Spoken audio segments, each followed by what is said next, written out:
Hello साथियों, जय हिंद। स्वागत है आप सभी का एक बार फिर से आपके अपने यूट्यूब चैनल रानी लक्ष्मीबाई क्लासेस में। दोस्तों, सामान्य हिंदी उत्तर प्रदेश पुलिस परीक्षा के केवल और केवल आज से 7 दिन शेष रह गए हैं। तो साथियों, अब जी जान लगा दीजिए। आइए हम लोग सामान्य हिंदी का प्रैक्टिस सेट देखेंगे। साथियों, अति महत्वपूर्ण कक्षा होगी। हर एक प्रश्न क्या होगा, परीक्षा में छपने लायक होगा। तो साथियों, पहले प्रश्न से हम लोग स्टार्ट करेंगे। पहले आपको 1 से 38 तक जो है साथियों जीके व जीएस के प्रश्न मिलते हैं। इसके बाद जो 39 से 75 नंबर तक रहते हैं वो साथियों हिंदी के रहते हैं। तो आइए पहले प्रश्न को हम लोग देखेंगे। निम्नलिखित प्रश्नों के उत्तर दीजिए। कह रहा है पहला प्रश्न कि सूरदास के गुरु कौन थे। अति महत्वपूर्ण साथियों प्रश्न होगा। तो सूरदास के जो गुरु थे, ध्यान रखिएगा, वल्लभाचार्य थे। कौन थे भैया? वल्लभाचार्य। इसका एकदम राइट आंसर हो जाएगा। ठीक है, ऑप्शन सी हमारा क्या होगा, इसका राइट आंसर होगा। अति महत्वपूर्ण पहला ही प्रश्न है दोस्तों। अगला प्रश्न हम लोग देखेंगे जो रहेगा साथियों 40वां। ठीक है, छंद पढ़ते समय आने वाले विराम चिन्ह को क्या कहते हैं। साथियों, अति महत्वपूर्ण प्रश्न है यह। जब छंद पढ़ते हैं तो उस समय आने वाले जो विराम चिन्ह होते हैं उसको क्या कहते हैं? गति, यति, तुक या साथियों गण। तो साथियों ध्यान रख लेना, उसको कहते हैं भैया ऑप्शन बी। क्या कहते हैं? यति कहते हैं। ठीक है, छंद पढ़ते समय साथियों विराम को, जो आने वाला विराम चिन्ह होता है विराम, उसे कहते हैं साथियों यति। क्या कहते हैं? यति। ऑप्शन बी हमारा क्या हो जाएगा भैया? राइट आंसर हो जाएगा। आप सभी लोग क्लास को लाइक कर दें और चैनल पर नए हो तो सब्सक्राइब करके बेल आइकन प्रेस जरूर दबा लें, ताकि इन 7 दिनों में हम आपको भरपूर क्लासों का नोटिफिकेशन पहुंचा सकें। ठीक है, तो आप सभी लोग क्लास को लाइक कर दें और चैनल को सब्सक्राइब करके बेल आइकन प्रेस जरूर कर लें। आइए, विशेषण शब्द जिस संज्ञा या सर्वनाम की विशेषता बतलाते हैं उसे कहते हैं क्या? क्रिया विशेषण, विशेष, परिविशेषण या साथियों उपनाम। तो ध्यान रखिएगा, इसका राइट आंसर होगा साथियों ऑप्शन बी, विशेष कहते हैं। विशेषण शब्द जिस संज्ञा या सर्वनाम की विशेषता बताते हैं उन्हें साथियों क्या कहते हैं? बतलाते हैं, उसे कहते हैं विशेष। क्या कहते हैं भैया? ऑप्शन बी हमारा क्या हो जाएगा? राइट आंसर हो जाएगा। आइए, प्राचीन शब्द विशेषण के किस प्रकार में आता है? प्राचीन शब्द है जो साथियों विशेषण के किस प्रकार में आएगा? परिमाणवाचक विशेषण होगा, परिमाणवाचक विशेषण होगा, गुणवाचक विशेषण होगा, संख्यावाचक होगा या सार्वनामिक होगा। तो प्राचीन शब्द जो विशेषण के किस प्रकार में आता है, तो भैया यह आता है गुणवाचक विशेषण में। प्राचीन किसकी विशेषता बता रहा है साथियों? गुण की। तो गुणवाचक विशेषण के अंतर्गत आएगा। प्राचीन गुण बता रहा है ना, तो ध्यान रखिएगा ऑप्शन डी इसका क्या होगा? 42 का राइट आंसर हो जाएगा। आइए साथियों, हर एक प्रश्न को आप लोग रट लेना। अति महत्वपूर्ण प्रश्न है साथियों आज की क्लास के। आप लोग कमेंट करके बाद में जरूर बताइएगा कि आज आपका 37 में से कितना टारगेट रहता है। साथियों, मेरे साथ भरपूर प्रैक्टिस करिए। सुबह हम जीके की क्लास लेकर आते हैं साथियों। 4 से 5, 6 बजे तक आपकी रीजनिंग की क्लास आ जाती है और साथियों रात 10 बजे हम लोग हिंदी पढ़ते हैं। तो साथियों सारी क्लासें अटेंड करिएगा। समय ऐसा चल रहा है कि अब आपको फालतू समय बर्बाद नहीं करना है, क्योंकि साथियों मुश्किल से 1 सप्ताह बचा है आज से। ठीक है ना, तो आपकी एग्जाम सिटी आ गई है। आप सभी लोग बताइएगा कमेंट बॉक्स में कहां गया आपका सेंटर, कहां पर है। ठीक है, आइए, अभ्यास का विशेषण रूप है क्या? तो अभ्यास का जो विशेषण रूप होता है साथियों वो होता है क्या? 43 का बी होगा, अभ्यासी। जब अभ्यास का विशेषण रूप बनाएंगे तो साथियों अभ्यासी हो जाएगा। ठीक है ना, आइए, निम्नलिखित मुहावरों का उचित विकल्प चुनिए। द्रौपदी का चीर, क्या कहते हैं भैया इसे? द्रौपदी के चीर को कहते हैं क्या? तो 44 का राइट आंसर जाएगा ऑप्शन सी पर, कभी समाप्त ना होने वाला। ठीक है साथियों, नारी का अपमान करना लगाने पर चिन्ह मत लगाइएगा। द्रौपदी का चीर मतलब कह रहा है जो कभी समाप्त ना होता हो, क्योंकि वो खींचता रहा था दुशासन, और द्रौपदी का चीर साथियों समाप्त नहीं हो रहा था। तो द्रौपदी के चीर का आशय है कभी समाप्त ना होने वाला। ठीक है ना, आइए, कूप मंडूक होना, क्या भैया? कूप मंडूक होना का अर्थ क्या होगा? तो कूप मंडूक होना मतलब क्या होगा साथियों? इसका राइट आंसर जाएंगे हम लोग ऑप्शन डी पर, सीमित ज्ञान या असीमित अनुभव होना। क्या भैया? कूप मंडूक होना बराबर सीमित ज्ञान या साथियों सीमित अनुभव होना। ठीक है, ऑप्शन डी हमारा क्या हो जाएगा साथियों? राइट आंसर हो जाएगा। आप सभी सदस्य क्लास को लाइक कर दें, चैनल पर नए हो तो सब्सक्राइब जरूर कर लें ताकि आपको क्लासों का नोटिफिकेशन भरपूर मिल सके। इस प्रश्न में होता क्या है साथियों, ऐसे में आपको दिया रहेगा, इस प्रश्न में वाक्य के पहले और अंतिम भाग को क्रमशः 1 से 6 संज्ञा दी गई है। बीच में आने वाले अंश जो साथियों 4 भाग होंगे, या, रा, ला और वा। यह प्रश्न आपसे पूछे जाते हैं हिंदी में, तो यह चारों उचित क्रम में नहीं है, आपको बताना है उचित क्रम में लगाना है ताकि एक शुद्ध वाक्य का निर्माण हो। ठीक है ना। आइए देखिए होता क्या है इसमें साथियों जो पहला और आखिरी छठा आपको एक जैसा ही भरना पड़ेगा, जैसा इसमें लिखा है वैसा ही भरना पड़ेगा। लेकिन क्या हम लोग या, रा, ला, वा को क्या सही भर दें कि हमारा जो सेंटेंस है साथियों, वाक्य है, वो एकदम सही हो जाए। तो सामाजिक जीवन में क्या होता है, सामाजिक जीवन में अब इसके बाद हम क्या भरें साथियों, तो इसके बाद भरना पड़ेगा भैया हमें क्या भरना पड़ेगा, तो साथियों इसके बाद भरना पड़ेगा हमें या। क्रोध की जरूरत बराबर पड़ती है, सामाजिक जीवन में क्रोध की जरूरत बराबर पड़ती है, फिर भरना पड़ेगा हमें ला। क्या भरना पड़ेगा, ला। यदि क्रोध ना हो तो फिर भरना पड़ेगा हम क्या भरे, हम लोग ला भरे। फिर इसके बाद हमें रा भरना पड़ेगा। यदि क्रोध ना हो तो साथियों मनुष्य दूसरों के द्वारा पहुंचाए जाने वाले बहुत से कष्टों पर विचार निवृत्ति का उपाय ही ना कर सके। ठीक है, तो पहले हमें भरना पड़ेगा या, फिर भरना पड़ेगा ला, फिर भरना पड़ेगा रा और फिर भरना पड़ेगा वा। तो किस में मिल रहा है, इसके बाद तो छठवां तो ज्यों का त्यों भरना है दोस्तों, पहला भी ज्यों के त्यों भरना है और साथियों छठवां भी ज्यों के त्यों भरना है।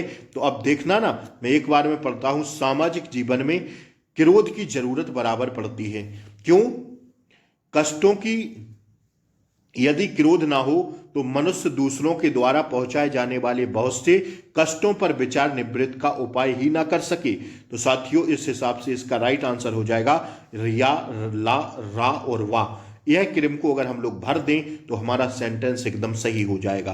तो ये साथियों 4 ऑप्शन में आपको देखकर बताना है कि सबसे पहले क्या भरना पड़ता है, दूसरे पर क्या भरना है, तीसरे पर क्या भरना है और चौथे पर क्या भरना है। आप लोग सेंटेंस मिलाएंगे परीक्षा में, एकदम जो सही आएगा उसी को भर दीजिएगा। ठीक है ना, ध्यान रखिएगा इस प्रश्न को। आइए 47वां प्रश्न देखेंगे दोस्तों, हम लोग क्या कह रहा है, दिए गए वाक्यांश के लिए एक शब्द का चयन कीजिए।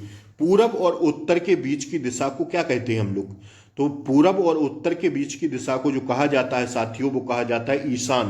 क्या कहा जाता है भैया, ईशान कहा जाता है। ध्यान रखिएगा, अति महत्वपूर्ण प्रश्न है दोस्तों। वलय शब्द का अर्थ चिन्हित कीजिए। वलय का अर्थ चिन्हित करेंगे तो दोस्तों गोलाकार घेरा हो जाएगा। क्या हो जाएगा भैया, गोलाकार घेरा हो जाएगा। अति महत्वपूर्ण प्रश्न है। ठीक है ना। आइए अगला प्रश्न देखिए, नीचे दिए गए शब्दों में से अव्ययी भाव समास का चयन कीजिए। अव्ययी भाव समास का उदाहरण कौन सा दिख रहा है इसमें, तो साथियों अव्ययी भाव समास का उदाहरण होगा आजीवन। आजीवन किसके अंतर्गत आएगा दोस्तों, अव्ययी भाव समास के अंतर्गत आएगा।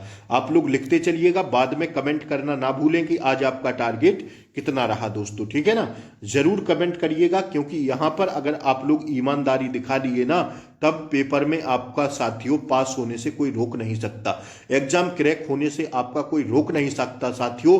इस बार उत्तर प्रदेश पुलिस भर्ती परीक्षा का एग्जाम आपका पास हो जाएगा, लेकिन मेरे साथ इन 7 दिनों बने रहिए साथियों। हम प्रैक्टिस जैसी करा रहे हैं वैसी करते चलिएगा साथियों, एग्जाम पास होना तय है आपका। ठीक है, ध्यान रखिएगा साथियों। ठीक समय पर ना आ जाना, सॉरी ना नहीं है, क्या कह रहा है प्रश्न, ठीक समय पर आ जाना में कौन सा कारक होगा।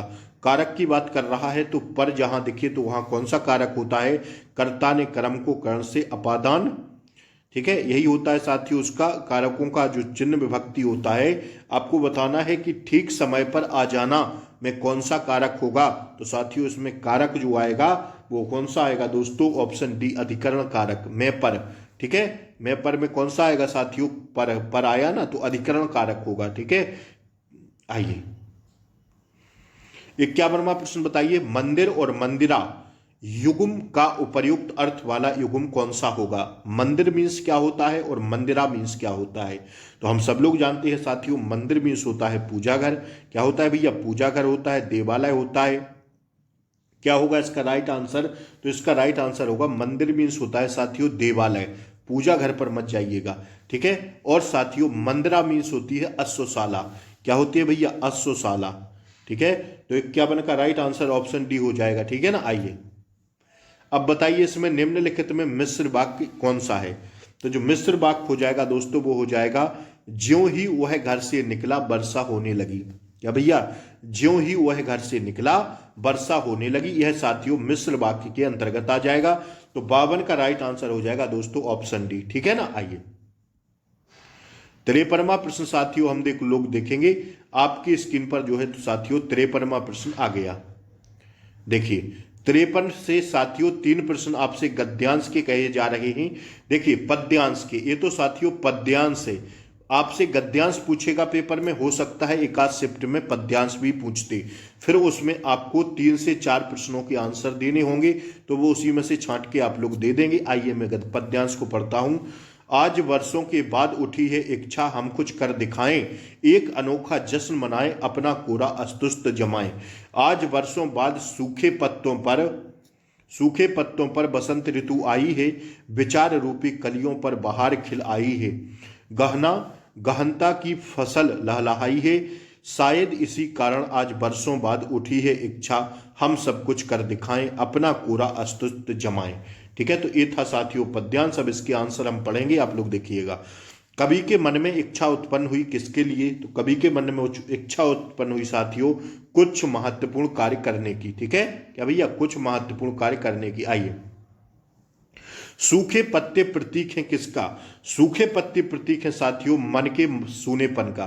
किसका भैया? मन के सूनेपन का। आइए किन कलियों पर बहार का आगमन हुआ है? तो 55 का राइट आंसर होगा साथियों ऑप्शन बी, विचारों की कलियों पर। ठीक है, अभी हम लोग देखें ना पद्यांश में। आइए गहनता की फसल से कवि का क्या आशय है? तो साथियों राइट आंसर हो जाएगा 56 का ऑप्शन ए, विचारों की परिपक्वता। ठीक है ना। आइए यहां पर हमारा पद्यांश के प्रश्न समाप्त होते हैं। अगले प्रश्न हम लोग कंटिन्यू करेंगे। आप सभी सदस्य क्लास को लाइक करके चैनल को सब्सक्राइब जरूर कर लें। ठीक है, मैं बार बार इसलिए कह रहा हूं कि आपको क्लासों का नोटिफिकेशन मिल जाएगा इन 7 दिनों में। रिक्त स्थान हेतु दिए गए विकल्पों में उचित विकल्प चुनिए। रामू की डैश डैश डैश केवल इसलिए हुई क्योंकि राजीव उसकी डैश डैश डैश अधिक बुद्धिमान है।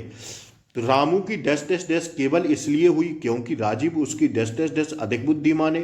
क्या भर दे हम लोग कि हमारा यह सेंटेंस सही बन जाए? तो साथियों 57 का राइट आंसर होगा रामू की उपेक्षा। क्या भैया? रामू की उपेक्षा केवल इसलिए हुई क्योंकि राजीव उसकी अपेक्षा अधिक बुद्धिमान है। ठीक है, तो उपेक्षा और बाद में भरेंगे अपेक्षा। ठीक है, तो यही सेंटेंस सही हो जाता। ठीक है ना।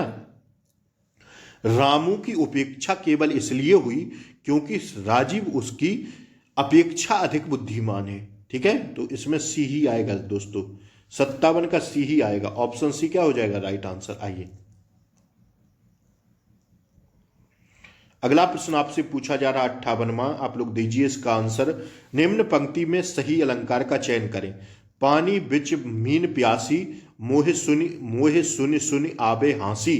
साथियों अगर हांसी से संबंधित यह जो अलंकार पूछा जा रहा है तो देखिए ना, पानी बिच मीन प्यासी और मोहे सुनि सुनि आबे हांसी, इसका अर्थ होगा क्या? तो साथियों इसका राइट आंसर हो जाएगा विशेषयोक्ति अलंकार।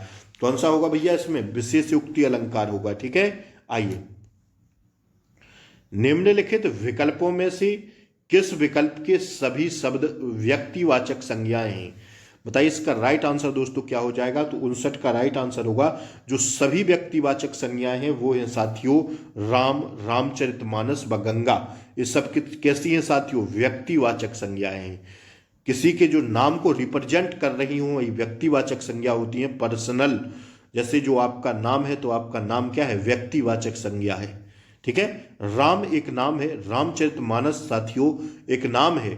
ठीक है, रामायण का नाम है रामचरितमानस, और गंगा नदी नहीं है। ठीक है, गंगा का पर्सनल नाम है गंगा। तो साथियों देखिए ना, इसमें कौन सी हो जाएगी? व्यक्तिवाचक संज्ञाएं हैं। ठीक है ना। आइए ऑप्शन ए था उसका राइट आंसर। आइए 60वां प्रश्न हम लोग देखेंगे दोस्तों। निम्नलिखित में गंगा का पर्यायवाची नहीं है। तो देखिए भागीरथी होता है, सुरसरिता होता है, और साथियों गंगा का मंदाकिनी होता है। ठीक है ना, लेकिन कालिंदी नहीं होता है। ठीक है, तो साथियों क्या होगा? 60 का राइट आंसर कालिंदी नहीं होगा। ठीक है ना। सुरसरिता, भागीरथी और साथियों देव नदी भी होता है, छाप लेना। देव नदी भी होता है गंगा का पर्यायवाची, ठीक है ना। आइए 61वां बताइए, फटाक से आंसर सही वर्तनी वाला चयन करें। सही वर्तनी वाला चयन क्या हो जाएगा? तो साथियों सही वर्तनी वाला केवल और केवल एक ही दिख रहा है, मुश्किल गलत लिखा है, मुश्किल गलत लिखा है भैया। श्रृंगार भी शायद, देखिए ना 61 का क्या होगा, जो श्रृंगार लिखा है साथियों यही केवल सही लिखा है। सही वर्तनी वाला जो होगा भैया वो ऑप्शन बी ही होगा केवल, ठीक है ना। अवनति भी गलत लिखा है, तो सही शब्द वाला जो चयन होगा, शुद्ध सब वर्तनी वाला, सही वर्तनी वाला शब्द वो केवल श्रृंगार होगा, ठीक है ना। ठीक है, ऑप्शन बी होगा इसका राइट आंसर, 61 का ऑप्शन बी होगा। आइए 62वां हम लोग देखेंगे दोस्तों प्रश्न, समूहार्थक शब्द चिन्हित कीजिए।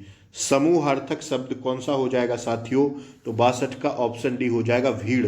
भीड़ किसको रिप्रेजेंट कर रहा है? एक समूह को कर रहा है, ठीक है। तो समूहार्थक शब्द क्या होगा? केवल भीड़ होगा। भीड़ में साथियों कई लोग होते हैं ना, तो समूहार्थक जहां समूह बन रहा हो वहां साथियों भीड़ ही होगी, स्त्री थोड़ी होगी, पुरुष थोड़ी होगा, मनुष्य थोड़ी होगा। ऑप्शन डी होगा इसका राइट आंसर, समूहार्थक शब्द का चयन करना था। आइए आंशिक शब्द में प्रत्यय क्या लगा है? तो मैंने कहा था उपसर्ग शब्द के पहले लगते हैं और प्रत्यय शब्द के बाद में लगते हैं। तो बताइए फटाक से, आंशिक शब्द में प्रत्यय क्या लगा है? तो आंशिक शब्द में प्रत्यय बाद में लगेगा ना, तो 63 का राइट आंसर हो जाएगा दोस्तों ऑप्शन डी, क्या? सिक, ठीक है, आंशिक, आन प्लस सिक, ठीक है। आइए इसमें बताइए दोस्तों क्या हो रहा है, नीचे दिए गए वाक्य में त्रुटिपूर्ण खंड को चिन्हित कीजिए, यदि कोई त्रुटि ना हो तो भाग डी को चिन्हित कीजिए। मतलब कोई त्रुटि नहीं हो तो कोई त्रुटि नहीं है, डी वाला लगा देना, अगर कोई त्रुटि हो तो बताइए।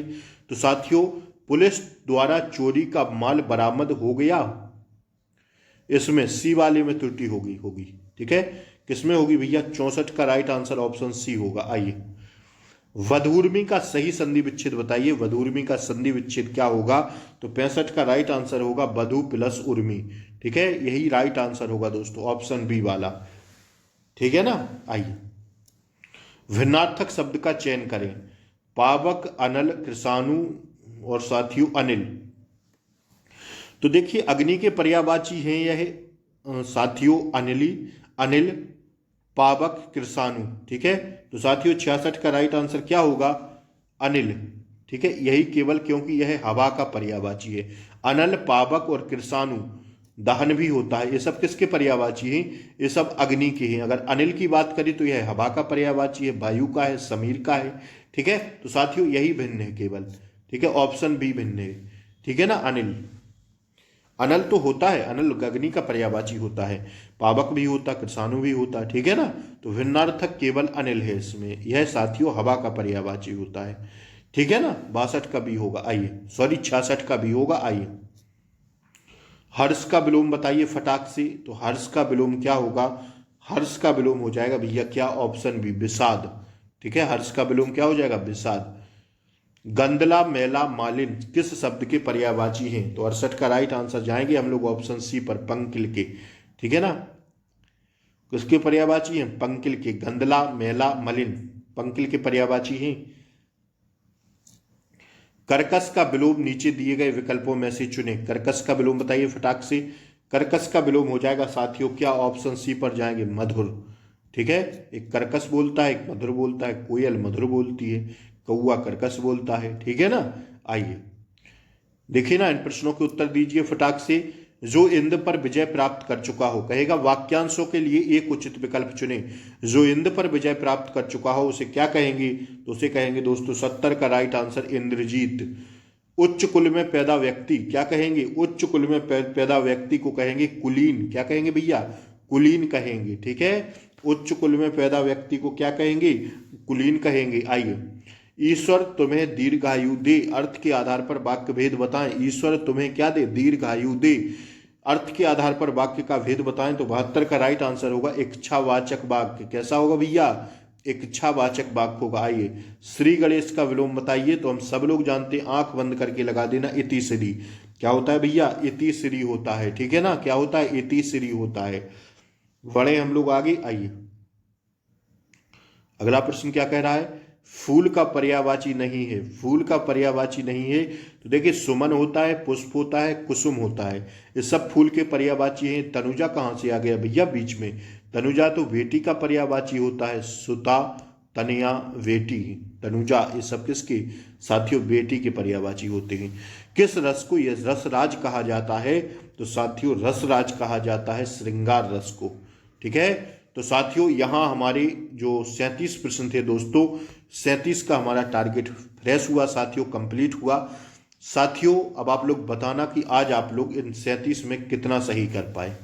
ईमानदारी बताइएगा, ईमानदार रहेंगी तो पेपर पास कर ले जाएंगी, ठीक है ना। पढ़ेंगे अच्छे से, जुड़िए साथियों, सब्सक्राइब करें चैनल को, बेल आइकन प्रेस करें। क्लास अच्छी लगी हो तो लाइक शेयर सब्सक्राइब जरूर कर दें। शुभ रात्रि, फिर मिलते हैं अगली क्लास में सुबह जीके जीएस अगले प्रैक्टिस सेट के साथ। तब तक के लिए जय हिंद, टेक केयर, बाय बाय, नमस्कार, शुभ रात्रि दोस्तों।